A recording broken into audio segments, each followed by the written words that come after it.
Incidental pathologies. Incidental findings on MRI and other diagnostic tests are very common. These findings typically have little to no relation to a patient's complaints. The facts are that patients with musculoskeletal pain and people without musculoskeletal pain often have similar findings on MRI. Due to the increase in usage and quality of imaging, doctors are detecting more incidental findings.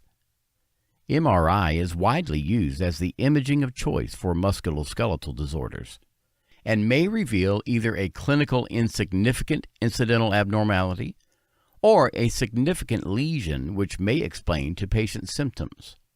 The provider should treat the patient, not the scan or test results. It is well accepted that X-ray and MRI do not aid prediction of who will or will not experience chronic pain. Most of the herniated discs, facet joint osteoarthritis, and other signs of degeneration are very normal, just as gray hair, wrinkles, and getting bald are signs of aging on the outside. Disc bulges, facet osteoarthritis, etc. are normal signs of aging on the inside.